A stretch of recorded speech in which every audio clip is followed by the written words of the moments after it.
चलो 16 ग्रुप में कौन कौन से एलिमेंट है सबका नाम हम लिख ले रहे हैं। पहले नाम बताओ तुम लोग।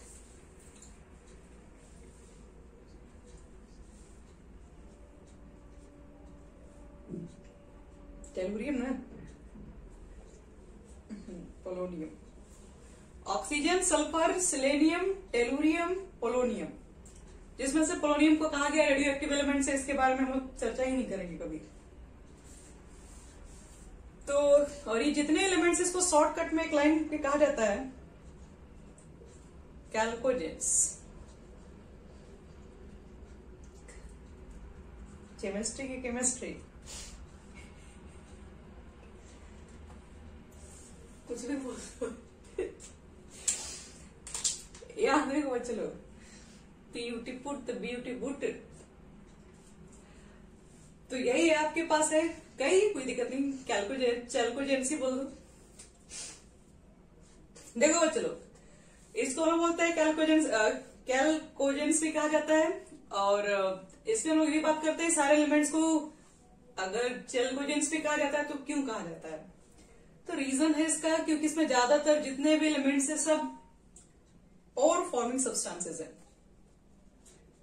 मतलब कि आप देखेंगे ज्यादातर जो और होते हैं वो ऑक्साइड्स के रूप में पाए जाते हैं, मैक्सिमम सल्फाइड के रूप में पाए जाते हैं। इसलिए ज्यादातर ये और बना पाते हैं, इसलिए इसको कैल्कोजेंस कहते हैं। और थोड़ा बात कर रहे थे अकरेंस के ऊपर, कहां कहां पाया जाता है।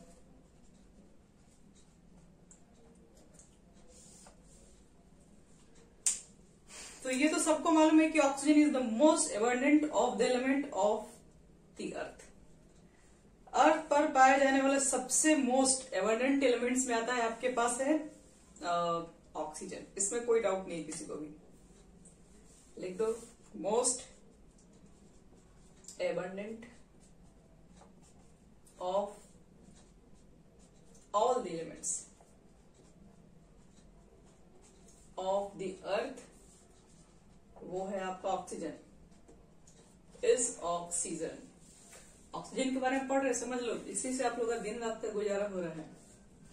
इसके बिना तो जीना मुश्किल चलेगा।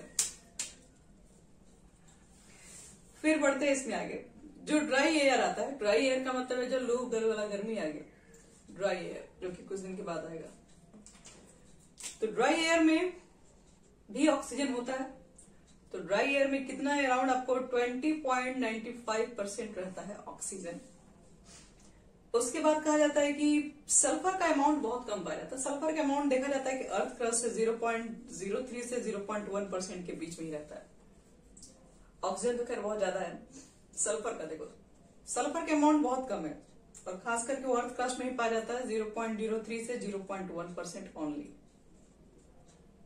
और ज्यादातर जो सल्फर के जो कंबाइंड जो मतलब कंपाउंड्स होते हैं वही ज्यादा फेमस है। जैसे तुम लोग जिप्सम नाम सुने होगे, इप्सम साल्ट नाम सुने होगे, ये सब। और बाकी जब टेलुरियम जो आपको दिखाई पड़ रहा है, जो स्लेडियम जो दिखाई पड़ते हैं, वो उसके सिर्फ सल्फाइड वगैरह कुछ कंपाउंड्स है, एक दो, बाकी नहीं पाया जाता है। तो हम लोग को बेसिक दो ही चीजें पढ़ना याद रखना, इसमें सल्फर पढ़ना और ऑक्सीजन, यही दोनों के बारे में पढ़ते रहेंगे पूरे चैप्टर में, और कुछ नहीं है। तो चलो सबसे पहले बात करते हैं लोग इसके अंदर क्या है, कैटेनेशन प्रॉपर्टी। क्या पहले इलेक्ट्रॉनिक कन्फिगरेशन कर लिया, आओ पहले इलेक्ट्रॉनिक कन्फिगरेशन निकल लिया जाए, फिर electronic configuration.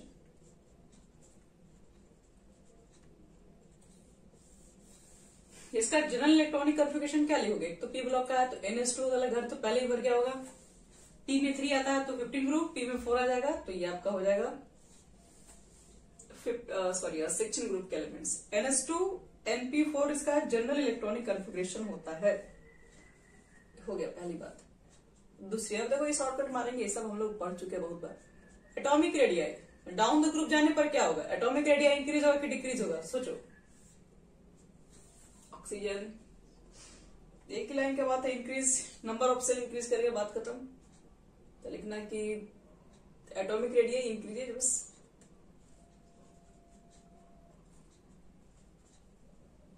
On moving down the group.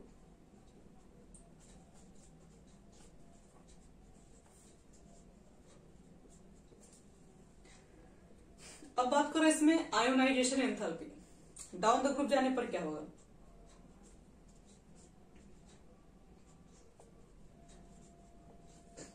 क्यों? आयोनाइट, बस एक लाइन का आंसर है due to decrease effective nuclear charge size. जो भी फैक्टर बोलना है बोल सकते हैं, कोई दिक्कत नहीं, दोनों चल सकता है। तो वही लिख दो, ionisation enthalpy decreases down the group due to decrease Z effective nuclear charge. Next आते हैं हम लोग हैं इलेक्ट्रोगेन एंथैल्पी।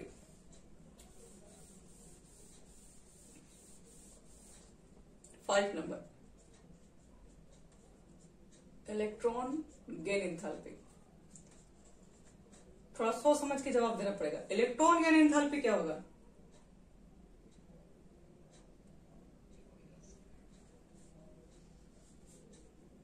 इंक्रीज या डिक्रीज?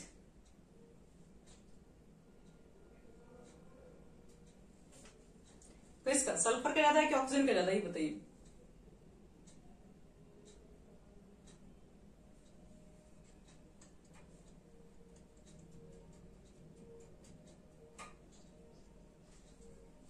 क्यों?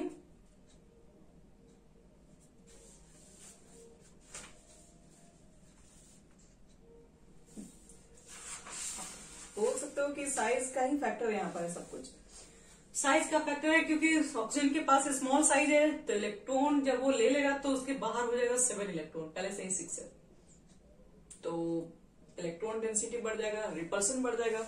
इसलिए ये सब चीजें हम लोग पढ़ चुके हैं। एक लाइन में इसका आंसर देंगे कि थर्ड पीरियड,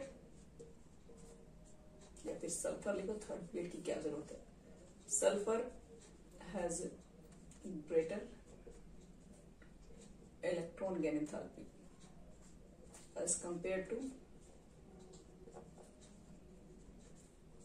ऑक्सीजन।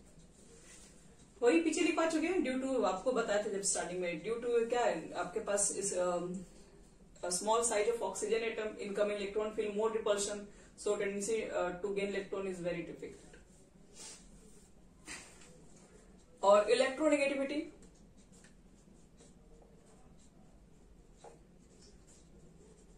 इलेक्ट्रोनेगेटिविटी में कोई फैक्टर काम ही नहीं करता, ये डिक्रीज कर जाएगा, तो डिक्रीजेस लिख देना डाउन द ग्रुप। ठीक है, ये सब हो गया झोल झाला प्रॉपर्टीज, ये सब पैसे ही चलता है सब में।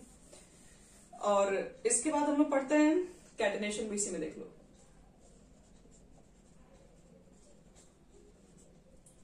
कैटेनेशन,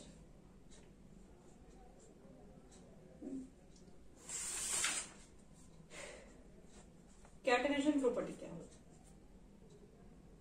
कैटेनेशन C8E, अभी तक लगता है स्पेलिंग मिस्टेक हो गया। कैटेनेशन प्रॉपर्टीज क्या होगा?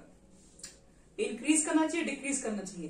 कैटेनेशन का मतलब वही है सेल्फ लिंकिंग, ऑक्सीजन ऑक्सीजन से कंबाइन हो रहा है, सल्फर सल्फर से कंबाइन हो रहा है, ये इंपॉर्टेंट आ जाता है कैटेनेशन प्रॉपर्टी आपका यहाँ पे।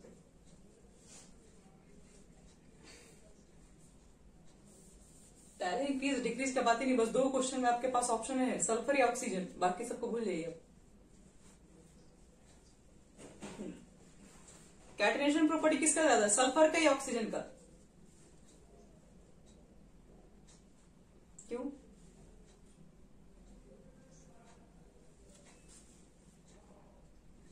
हाँ, तो O2 बनाएगा तो डबल बॉन्ड बनाएगा, डबल बॉन्ड बनाएगा तो डबल बॉन्ड में ज्यादा ना होगा। कैटेनेशन का मतलब क्या, बहुत सारे ऑक्सीजन मॉलिक्यूल को ऐड करना है। हाँ,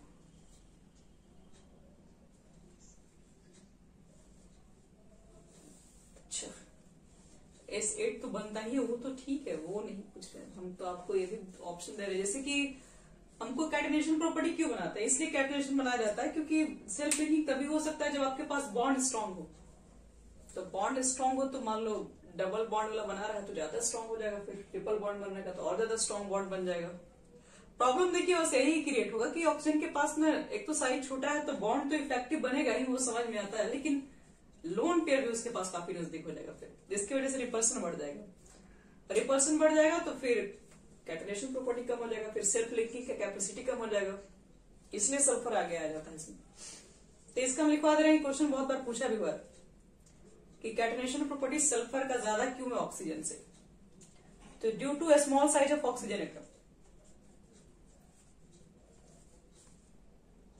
दी OO bond length is small।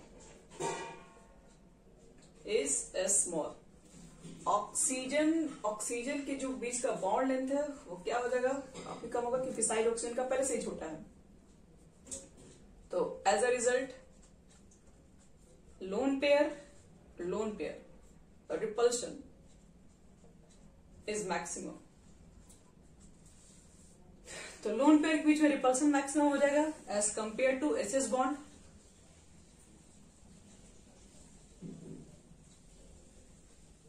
Therefore लिखते हैं, therefore O bond becomes weaker, so the catenation property of sulfur is more than oxygen।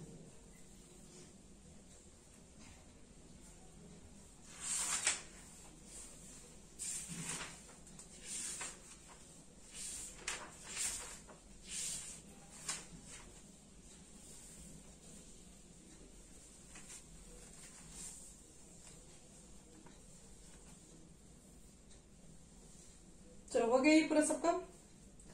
अब इसमें अगर कहा जाए कि मेल्टिंग पॉइंट्स बॉइलिंग पॉइंट्स भी थोड़ा बहुत अगर पूछ लिया जाए तो अच्छा टाइम ज्यादा हो गया, तो क्या लगता है मेल्टिंग पॉइंट्स या बॉइलिंग पॉइंट किसका ज्यादा होगा?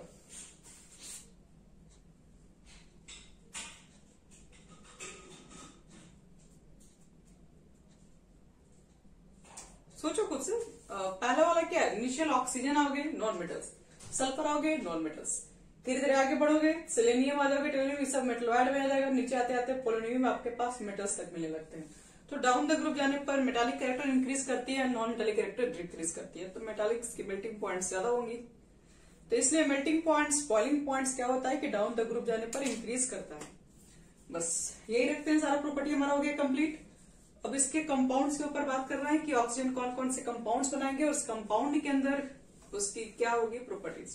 जैसे पीछे हम लोग पढ़े थे कि इसमें हो सकता है हाइड्राइड फैमिली का हम लोग लेंगे, तो हाइड्राइड फैमिली में किसका मेल्टिंग पॉइंट्स बॉइलिंग पॉइंट ज्यादा होगा, किसका थर्मल स्पीड ज्यादा होगा, किसका रिड्यूसिंग पावर ज्यादा होता है, किसका एसिडिक स्ट्रेंथ ज्यादा होता है। इसको बच्चों करेंगे हम नेक्स्ट क्लास में। तब तक अभी पूरा यहाँ तक जो भी पढ़े कंप्लीट कर लेना। और